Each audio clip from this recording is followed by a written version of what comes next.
Welcome to the Audacious OBM podcast. I'm your host, Leanne Woff, creator of OBM Academy and founder of Audacious Empires. Each week, my crew and I will explore all things building and scaling an exceptional OBM business. This podcast is here to share how you can charge premium prices, have clients lining up to work with you, and never have to work another weekend again. You can have a thriving OBM business working with the clients you want, when you want, and charging the price you want. It's time to banish mediocre and become the standout, sought after OBM you know you can be. Hello. Welcome to another episode of the Audacious OBM. I'm Leanne Woff, and today we are continuing our series on client experiences. Today's focus is creating amazing onboarding experiences, how to get clients to love you from the get-go. Is it possible? Yes, it is. How do I know? Because I've seen it before. So I want to start this episode by sharing a story. And I believe that client onboarding is the process that can make or break an entire relationship with a client. And this story highlights why. So I remember I had a new client, this was a few years ago, and they were wonderful, lovely new client, really awesome human. And I was in the onboarding phase with this client, and I was just following my process the way I've done every other time and focusing on what we needed to do, when we needed to do it, how we needed to do it, and chatting to this client. So we moved through the onboarding process, through all of my predefined deliverables in my process. And my client says to me, I've referred you to one of my business friends. I don't know if it'll be a great fit, but she needs someone and I thought of you and I gave her your details. I hope that's okay. And I was surprised and was just like, yes, this is incredible. Thank you so much. And then I ended up speaking to the contact and I actually onboarded that client's friend as well. Now, the reason this has significance here is because I hadn't actually done any work yet. We were just doing the onboarding process and my client was already referring me, and that had never happened to me before. So after that happened, I had to do a little audit myself to go, what did I do that was so good in this situation and how do I do that more? And it was the onboarding experience, because the tone of the relationship for the rest of the time was always positive and appreciative. And I really think it's because of how much effort I put in up front and the time and the energy that I put into crafting what this onboarding experience would be, and the things it should include and the things it shouldn't, and the time that I had taken to refine it as I went. So that's the purpose of today's episode, is to give you some of the tools to create an onboarding process that rocks. So let's look at what the purpose of a great onboarding experience is. I believe your onboarding process should do three things. 1, make your clients feel seen. 2, make your clients feel heard. And 3, make your clients feel secure. We're human beings, right? So we all want to feel safe, heard, secure, seen, noticed, appreciated, validated. They're just our nature. And we're all built with those things inside. And I think if we can give people the security and stability that they need from the very beginning, that will flow through to everything else. So it's really important that we pay attention in our onboarding process. Here is the time to get to know the people you're working with, to identify what really matters here, and to give them what they need to set the tone for the rest of the relationship. So how do we do that? How do we make clients feel seen, heard, and secure? It's a nice thing to say, but in reality, what does that look like? Well, we do this by being informative. So we need to put our authority cap on, and we need to be the guide. We need to tell people what to expect. We want to let them know what's coming up and how this is going to work. We want to tell our clients how things are going to progress and when. Explaining what we're going to need from them and when, and keeping the process as clear and concise as we can. We do not want to overwhelm people from the very beginning, especially because we're online business managers. So we can do process and we can manage lots of information, but generally our clients are coming to us so they don't have to do all of that. They want someone who's going to do it with them and make it a little bit easier. And you're thinking at that level so they don't have to. So it's really important that that shines through here. Okay. So if we know that that's what we have to do, what steps do we take to get there? When I went through my audit of how I got this extra client, this referral from onboarding, I mapped out what I did to create that process. And there were 6 things. If I sum it all up, there are about 6 things. And it's a really great way to get started if you don't have something in place or you're looking to improve your onboarding experience right now. So the first one is to map out your onboarding process at a high level. So we can get overwhelmed if we try and think too deeply or we try and plan too many things at once. So the first step is to put down the rocks. What are the things that have to happen that may not be glamorous, but you know they need to happen? So it might be, I need to get details for a work agreement. It might be, I need to create the work agreement. I need to get the client to sign the work agreement. I need to work out invoicing. I need to have a kickoff call. List out all of those things. And at this point, it's going to be a little bit messy, and that's fine because this is just our planning phase. Once we've had a look at it, when it's all mapped out in front of us, you should be able to see where you can rein it in a little bit. And you'll also be able to identify which pieces are for you and which are for your client. This is going to help you then inform your client what's going to be needed from them. So we're looking high level. Once you've done that, group that process into a few stages. So it might be, okay, first we do all of the administration piece. Then we do a deep dive call, and then we start taking action.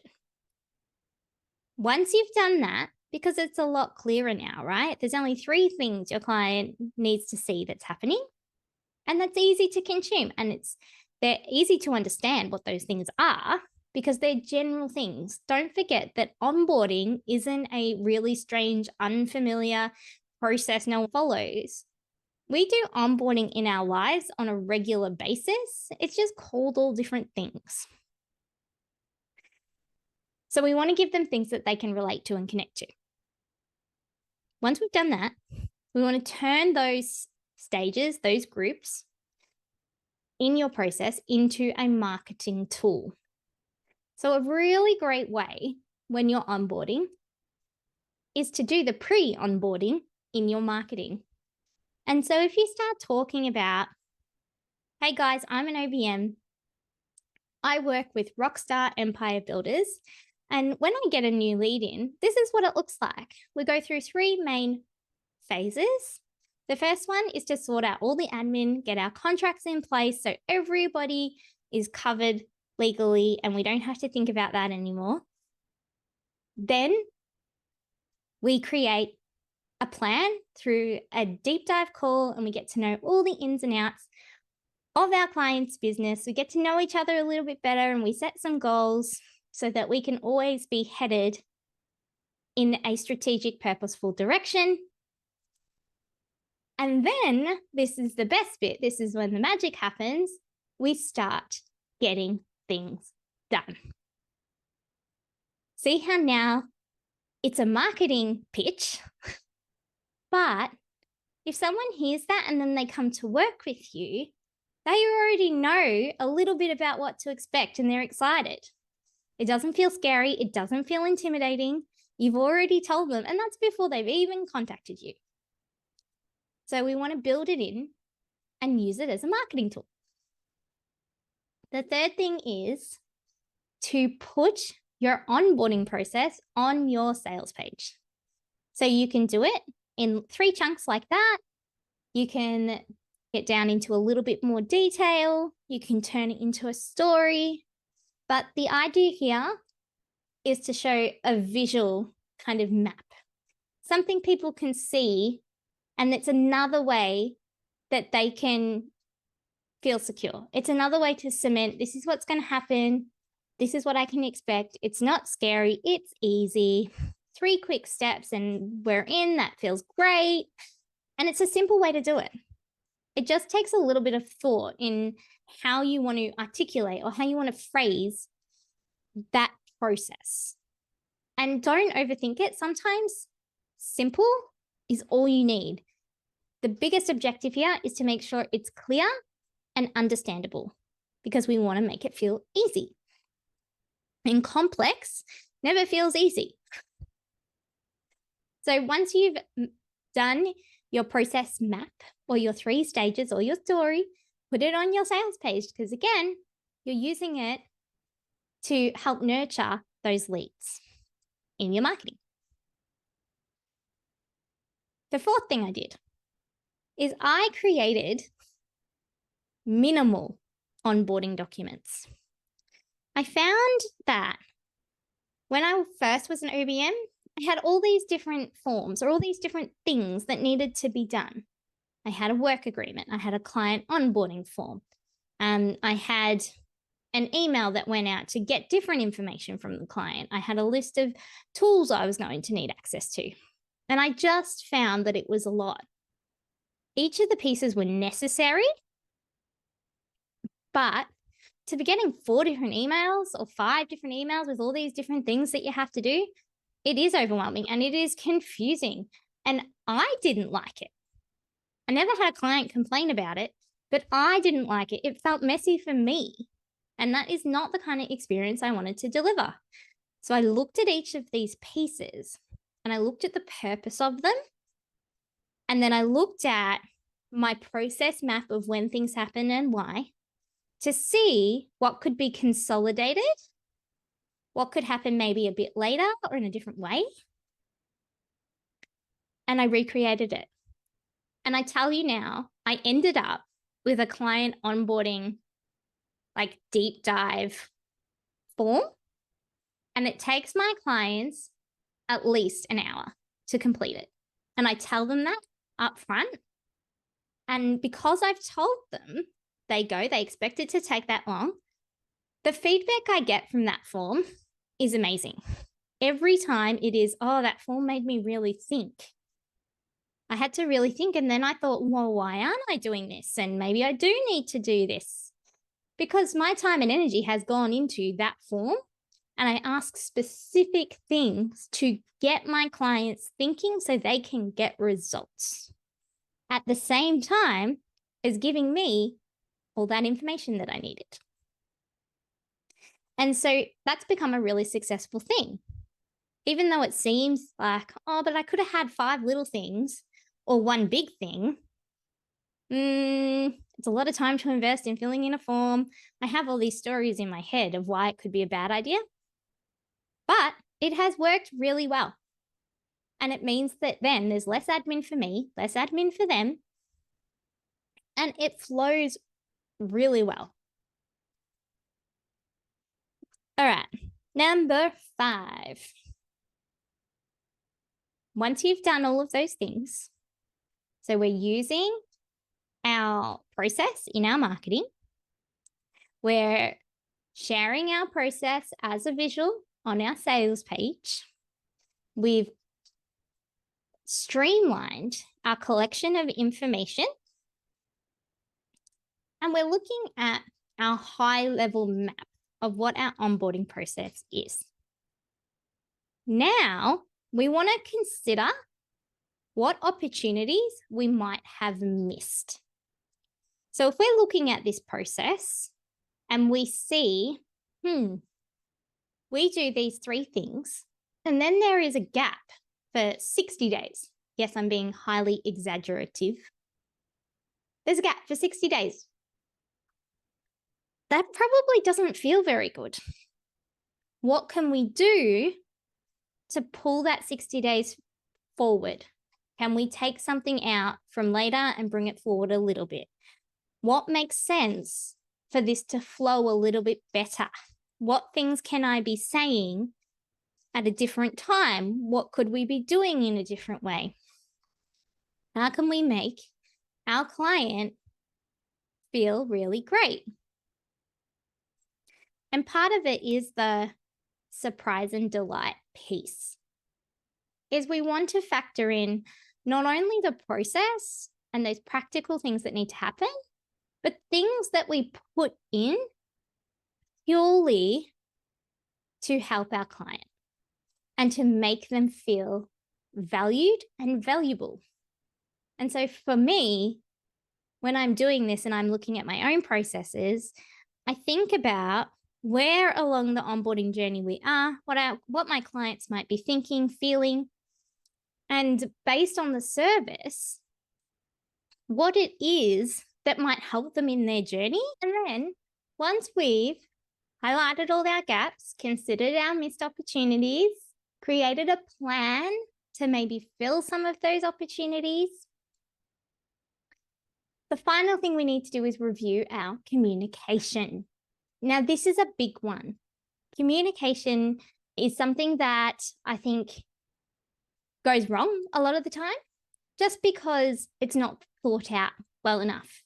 And it doesn't take a lot to improve it and to clarify things and to make the journey smoother, which is the purpose of this. We want to look at that map we've created and look at the different kinds of communication we have, what we're communicating, when we're communicating it, and how we could do that better. So maybe instead of if we've got 5 emails in a row, maybe we need to have a phone call somewhere in there, or maybe we can send a text message, or maybe we can put that information into a beautiful brochure. Like, how can we upgrade the experience and the communication? And are we communicating clearly what's going to happen next for every step?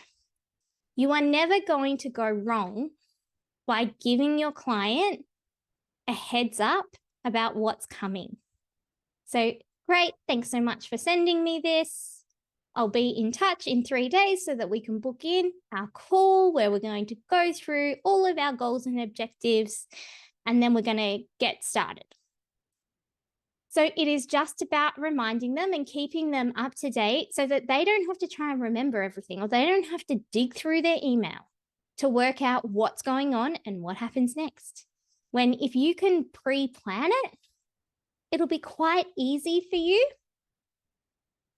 And then you implement that as a process and they will love it.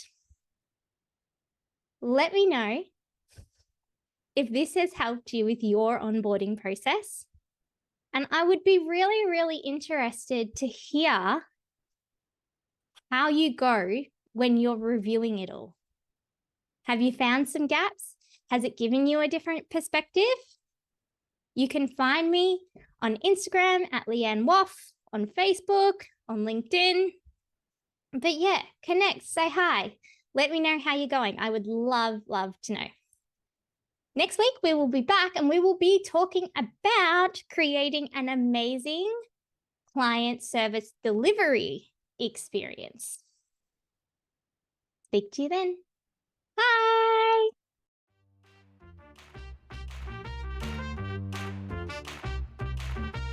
Thanks for joining us for this week's episode of the Audacious OBM. We hope this episode has helped you move forward in your journey to being a standout and sought after OBM. If you enjoyed the episode, take a second to rate and review. Each review helps us to help other OBMs just like you. If you're interested in learning more about OBM Academy and all that it offers, head over to audaciousempires.com to get all the juicy details. We'll be back next week.